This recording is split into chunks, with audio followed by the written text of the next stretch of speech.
Candidato, uma pergunta que acho que tem muito a ver com o que o senhor falou agora, de direita, esquerda. A gente, quando estava pensando nessa entrevista, a equipe, a gente até lembrou de uma piada, um meme que estava circulando nas redes sociais, que falava sobre se uma pessoa acordasse de um coma depois de 15 anos e se deparasse com uma candidatura do Lula com o Alckmin como vice. Não ia entender nada, né? O que está acontecendo. E aí a gente ficou pensando também se alguém caísse de paraquedas mesmo no seu plano de governo, as suas propostas, se depararia com um documento que fala muito, tem muitas propostas de políticas públicas assistenciais para pessoas menos favorecidas, políticas habitacionais, como você mesmo falou. Não cita algumas palavras, né, como privatização, concessão, desestatização, que são pautas mais liberais, alinhadas mais tanto a esse próprio nome do partido, né, quanto à agenda, por exemplo, do ministro Paulo Guedes, do governo Bolsonaro. Então, a gente ficou se perguntando, assim, né, quem é o político Carlos Viana? Seria, talvez, um social-democrata? Bem, privatização, eu sou a favor dela. E vocês hoje, que são a geração mais jovem, já se beneficiou muito. Eu, quando, com 18 anos de idade, 19, minha mãe comprou um plano de expansão para ter um telefone, pagou 3 anos e esperou mais 3 anos para a linha chegar. Eu declarava o telefone no imposto de renda como patrimônio. A Receita obrigava. Hoje, você pode comprar um telefone numa banca de jornais, privatização. Você cedeu para o mercado um serviço que o Estado não tinha que tomar conta. Vamos falar de essa questão dos aeroportos, por exemplo. O Estado não tem necessidade mais de ter aeroportos, porque você, no próprio mercado, sobrevive. Agora, vamos falar sobre saneamento básico. Minas Gerais só tem 30% do esgoto recolhido e tratado, o resto é jogado em rio ou em córrego. Nós somos as principais bacias do Brasil estão em Minas, poluídas. Se você pegar o Rio das Velhas aqui, depois de 7 Lagoas, poluído, 100% do esgoto é jogado. E vamos para o mercado. O mercado vai ter interesse onde você tem grandes empresas e grandes consumidores. Você tem ali adensamento populacional. Mas quando você vai para o Mucuri, que é uma região totalmente esquecida de Minas Gerais, e hoje é a com IDH mais baixo, a iniciativa privada não tem interesse em tratar esgoto nessa região. E aqueles mineiros lá precisam do esgoto. Então o Estado tem um papel ainda a cumprir. Você tem que ter esse equilíbrio sobre quais são os pontos que você pode delegar e os que você não pode. Energia elétrica. Hoje é o que a gente chama de commodity. Você tem regiões de Minas que já são bem atendidas e é bem provável que você tenha iniciativa privada resolvendo e cuidando. Mas quando você vai para o noroeste de Minas, por exemplo, você chega lá em Patos de Minas, você tem lá no entorno, em cidades, 200 pivôs sem energia elétrica, sem carga. Quando você vai para o norte, você tem frigoríficos que querem abater, exportar carne de qualidade, não tem energia elétrica. Então, o Estado ainda tem uma responsabilidade. Esse equilíbrio que a gente precisa ter. Vamos discutir, por exemplo, a privatização dos Correios. Uma empresa que, no período da esquerda, dava um prejuízo absurdo, os planos de pensão foram usados politicamente, os servidores pagam mais até hoje para compor as aposentadorias, que foi um período de uso muito irregular da máquina pública. Nós chegamos à conclusão seguinte, você tem o SEDEX, que é um exemplo. Todo mundo quer o SEDEX, mas ninguém quer ter uma agência dos Correios, por exemplo, numa cidade pequena de 5 mil habitantes. Os Correios têm as regiões que pagam efetivamente a operação em detrimento das outras. Exato. Então, o Estado, Maíra, você tem que saber onde você precisa agir. E o ministro Paulo Guedes é das pessoas mais inteligentes que eu já encontrei na minha vida. Tanto é que, por exemplo, nesse ano que nós estamos enfrentando aí o pós-pandemia, nada vai nos impedir de crescer de 3% a 3,5% em momento em que o mundo está em recessão. Os Estados Unidos, o PIB regrediu 1% no primeiro trimestre. Nós crescemos 1,5%.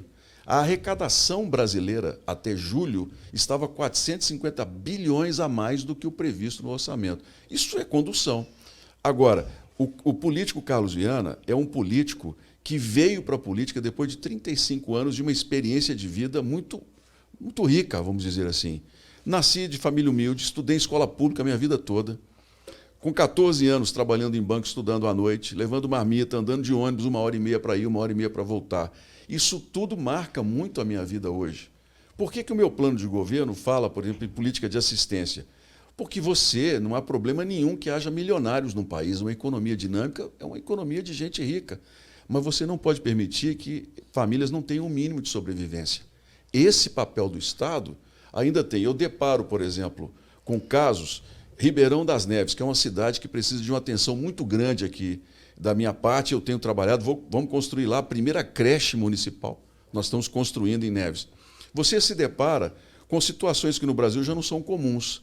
Hoje, a média de filhos no Brasil é 1,6 por casal. As mulheres trabalham mais, se formam mais, casam mais tarde, têm filhos mais tarde. E os casais não querem ter 2, 3 filhos, querem ter um. Só que você depara, por exemplo, com mães que têm 5 filhos. Ela cuida do lar sozinha, é uma faxineira que tem que sair de casa, não tem uma creche para os filhos. Qual é a sorte dessas crianças? É você perpetuar a pobreza. Você, como Estado, tem a obrigação de cuidar dessa pessoa, dessa mãe, colocar esses filhos na escola e esses meninos e meninas vencerem a própria sorte por meio de oportunidades. Esse é o Carlos Viana, porque eu tive na escola pública a oportunidade de hoje virar um senador. E eu conversando, vendo a quantidade de talentos que o Brasil perde porque não conhece quem está em escola pública. Se a gente for aprofundar, Sofia, vocês que são muito jovens, assim, o pessoal que está na faixa dos 20 e poucos anos, vocês não terão, e terão com muita dificuldade, uma previdência no futuro para se aposentar.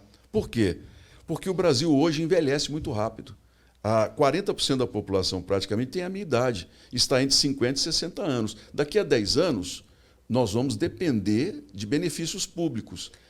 Quem está entrando no mercado de trabalho como você vai ter que começar a pensar, olha, a minha aposentadoria não será no modelo dos meus pais, será no modelo próprio.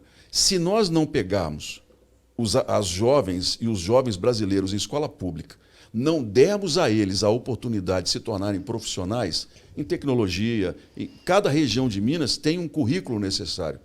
Para eles se tornarem profissionais, o Brasil não vai ter como sustentar.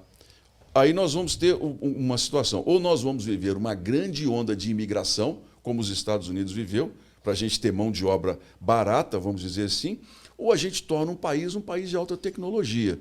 Para isso, a nossa diferença, o nosso fosso social depende da política.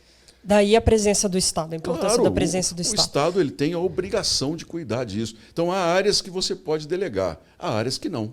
E ainda puxando sobre isso desse alinhamento com o liberalismo, seja o que for, o senhor fala muito também dessa questão, além de milionários, bilionários, sei que o senhor não tem nada contra, como você mesmo repetiu, mas fala muito também do loteamento de setores do governo de Minas à força do mercado, muitas vezes fala até de empresários de São Paulo.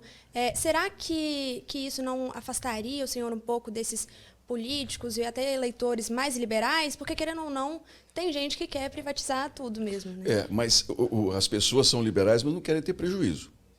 Né? A gente precisa tratar o patrimônio público com respeito, porque quem pagou foram os impostos. Eu, quando falo, eu chamo a atenção. Por exemplo, você tem no Partido Novo bilionários que compram um carro com 40% de desconto, sem pagar imposto. Você, se tiver um carro, vai pagar 4% de IPVA, eles pagam 1% quando pagam, e quando vende o carro 2 anos depois, vende no preço de mercado. Então, 70% do lucro da empresa é carro usado, não é alocação de veículos. Esse tipo de gente que está na política, qual é a intenção dela? Me responda. Qual é a sensibilidade que tem uma pessoa que nunca estudou na escola pública, que coloca os filhos lá em Londres, nos Estados Unidos, não tem problema nenhum. É ótimo isso. Mas a sensibilidade para entender que política precisa cuidar de quem precisa mais. E não é populismo, porque populismo é você manter as pessoas na miséria. É você garantir que elas vão ter roupa lavada e tudo, o Estado vai manter. Não vai. A vida é difícil para todo mundo, mas para algumas pessoas é mais difícil. Eu me preocupo muito com Por que eu falo de educação pública? Vamos pegar a pandemia. 2 anos de pandemia, escolas fechadas. O que aconteceu com os alunos? Ganharam uma apostila para estudar em casa. Olha, a gente sabe que a maioria não tem pais em casa para poder ajudar. Não tem. Então, hoje em Minas, nós não temos índices de educação confiáveis, nós não temos índices de evasão escolar confiáveis, nós estamos condenando mais uma geração ao subemprego, à subrenda, porque quem veio da escola pública, da escola particular, quem teve uma estrutura mínima dentro de casa, consegue. Mas quem vem de aglomerados, quem vem, tem mais dificuldade. E o Estado tem a obrigação de dar oportunidades a essas pessoas para que elas tenham uma arrancada igual aos outros. O que acontece no Brasil é a diferença. Um aluno de escola pública tira 4, porque em Minas hoje tira 4. Nós que já tivemos um dos melhores índices de educação pública no Brasil, hoje de 0 a 10 tiram 4. Enquanto na rede privada tira 6,5. Olha a diferença que a gente tem. E a política tem que cobrir isso.